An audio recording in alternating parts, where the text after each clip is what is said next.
Thank you so much, Dr. Gogoyo.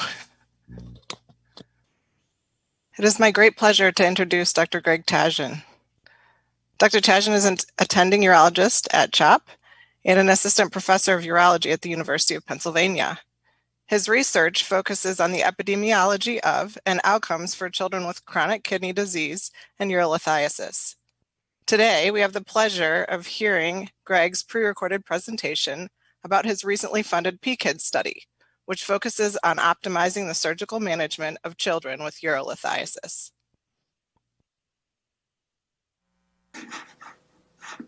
It is a pleasure and an honor to share with you what I believe is a new paradigm for collaborative research in urology. I'll be spending the next 10 minutes describing PKIDS, or the Pediatric Kidney Stone Care Improvement Network. PKIDS arose out of the belief that we could improve clinical research in surgical disease. It arose to answer the questions of, what if we could decrease the time it takes to get clinical insights? What if we could achieve significant cost savings over a traditional clinical study? What if we could have at our fingertips trustworthy, high-quality data from health systems, people, and partnerships to bring real-world people the answers they seek? Due to the dramatic increase in the incidence of kidney stone disease in childhood and adolescence, the American Urological Association and the Endourological Society developed guidelines for the surgical management of stones for pediatric patients. Of the 8 guidelines, 4 were based on expert opinion, which means that 50% of the care we deliver to children with kidney stones is based on 0 evidence. These guidelines also reflect a larger issue. And that issue is that our national pediatric and surgical research system is well-intentioned but flawed. The current clinical research system faces several problems. Number 1, it's too slow. Number 2, it's too expensive. Number 3, it doesn't answer questions that matter the most to people. This results in a high percentage of decisions that are not supported by evidence. And it's reflected that many health outcomes and disparities are not improving.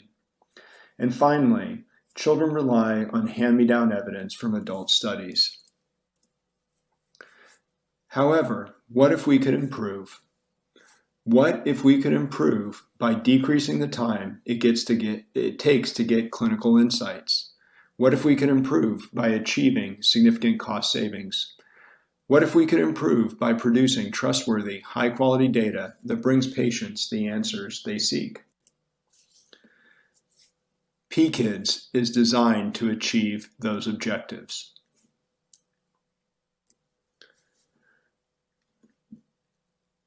PKIDS is a community of patients, caregivers, and clinicians, the mission of which is to improve care for and the lives of children with kidney stone disease through collaborative, patient-centered research.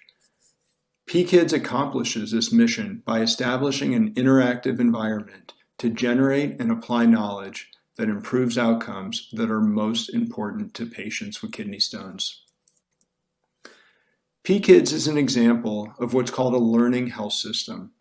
A learning health system, at its core, seamlessly integrates evidence generation and evidence application at the point of care within large healthcare systems.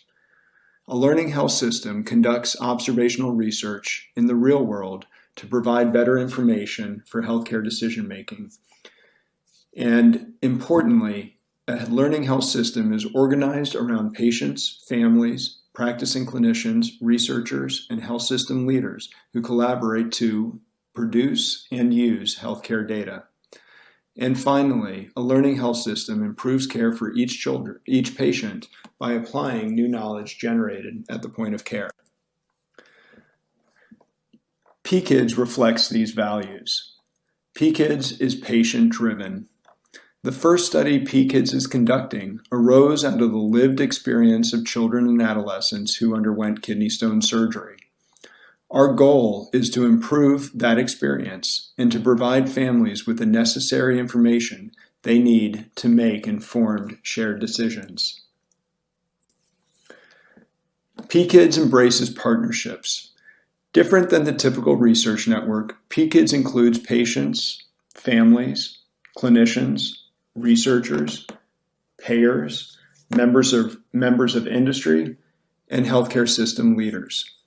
These partnerships ensure that PKIDS is asking and answering questions that are most important to patients and their caregivers, and that the results can be directly applied back into patient care. These partners are involved in every stage of our research.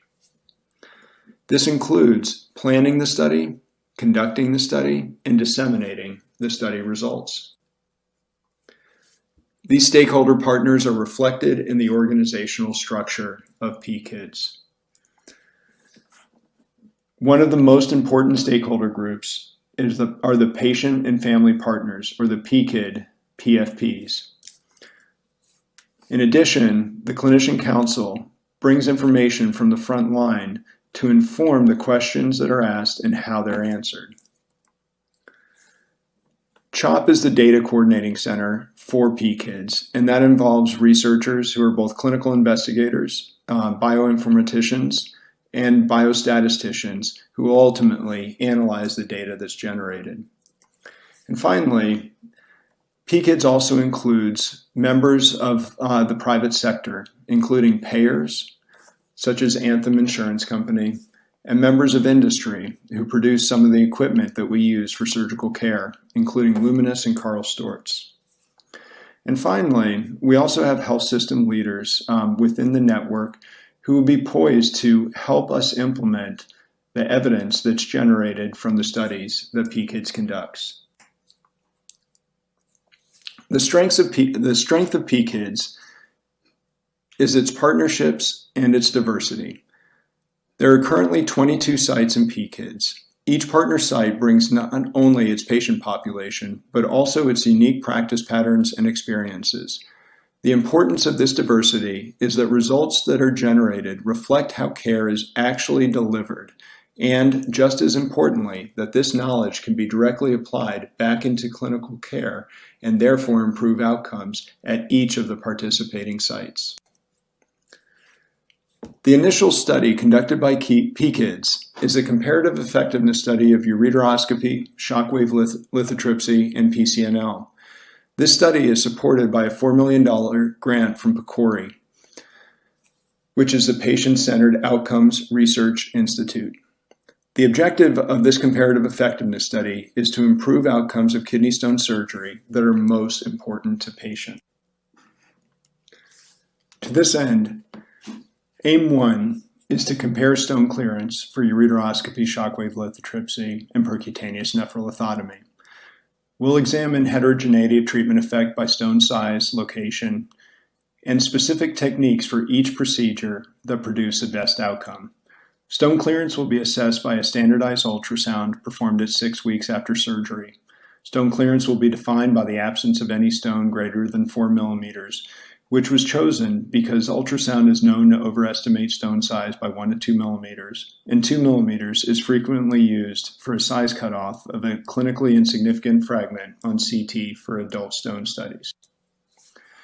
Aim 2 is to compare patient experiences after ureteroscopy, shockwave lithotripsy, and PCNL. We'll be examining heterogeneity of treatment effect by age, sex, and procedure-specific techniques. These experiences will be ascertained by patient-reported outcomes, missed school and work, and unanticipated health system encounters. Importantly, the patient-reported outcomes will include a suite of promise measures that were selected by our patient and family partners. These promise measures reflect various domains of physical, social, and emotional health. The 5 domains include pain, intensity, and interference, anxiety, sleep disturbance, peer relationships, and psychological stress. In addition, we developed a unique urinary symptom questionnaire that will ascertain those symptoms that are important after urologic surgery. Within PKIDS, we've implemented procedures that decrease the burden of the study for all the patients and their caregivers, and that includes remote consent that can be implemented over telephone or video, and then also allowing participants to enroll up to and including the day of surgery. All the study-specific procedures are only questionnaires that can be administered over a mobile device or electronically on a computer at home. These questionnaires are delivered preoperatively and postoperatively at 1, 3, 6, 9 weeks, and 3 months after surgery. All the other outcomes described on the previous slides can be obtained from a systematic review of the electronic record. We include all patients undergoing URS, shockwave, and PCNL, with the exception of those for whom consent would potentially cause harm, which is essentially patients who have a febrile obstructing stone needing emergent decompression. Our goal is to enroll 1,290 patients over the next 2 years. PKIDS is a prospective cohort study, which immediately raises the question of why not a randomized controlled trial. An RCT is widely considered the gold standard of evidence in clinical research. We chose a cohort study rather than an RCT because of the unique considerations of surgery. These include, number one, a lack of clinical equipoise. Clinical equipoise, which is the assumption that there is uncertainty about whether an intervention is beneficial or better than another, is an ethical and practical basis for RCTs. However, equipoise is challenged in studies of surgical interventions, where the choice of surgery is more likely to be related to preferences and training of surgeons and where they practice. In addition, patients, as well as surgeons, are often unwilling to have their surgery determined by chance alone. Number two, procedural learning curve. Unlike drugs that are the same day they are introduced as they are years later, surgical procedures evolve over time.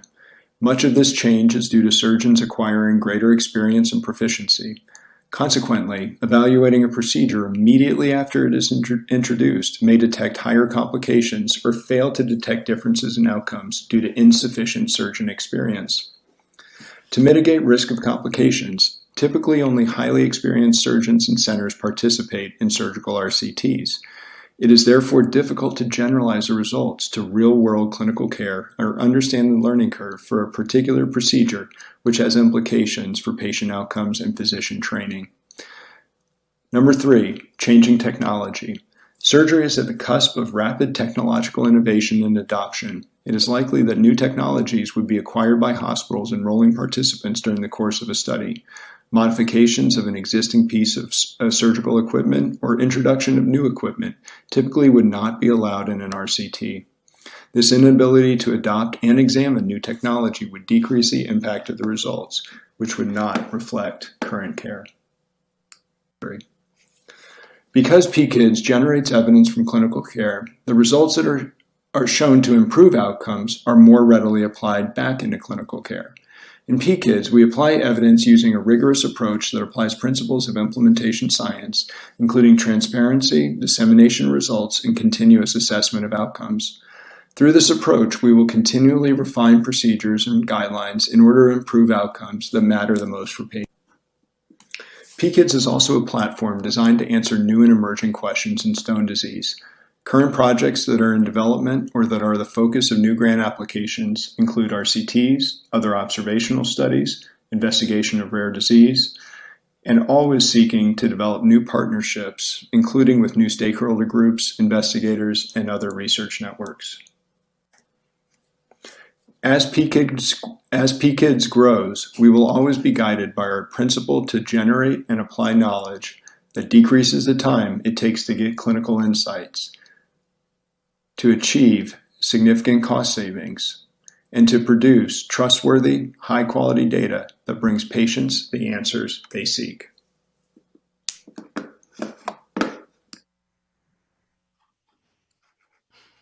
Hi again, everyone. We are fortunate enough to have Dr. Tajan here live joining us, and we have time for one question from the audience. Greg, we have one question from our virtual audience here. I know everyone is impressed and excited about the ambitious and methodologically rigorous study you've designed, but it looks like one of our colleagues wants to know a little bit more about exactly how the results you will get will apply to the individual patient and how individual patient outcomes will be improved by your results. Thanks, Emily. It's great to be here and a privilege. Really our goal in PKIDS is to generate results that are most applicable and most important to patients, and allow that individualized, informed decision-making process so they can consider the outcomes that are most important to them when choosing a choice of surgery. For some, it may be stone clearance. For others, it may be the amount of discomfort after surgery, the length of that discomfort. And for others, it may be the time away from work or time away from school after surgery. Thank you so much. Again, we truly appreciate your presentation and your willingness to be here live today. I'd now like to turn the program over to Dr. Braga again, who will introduce our next speaker.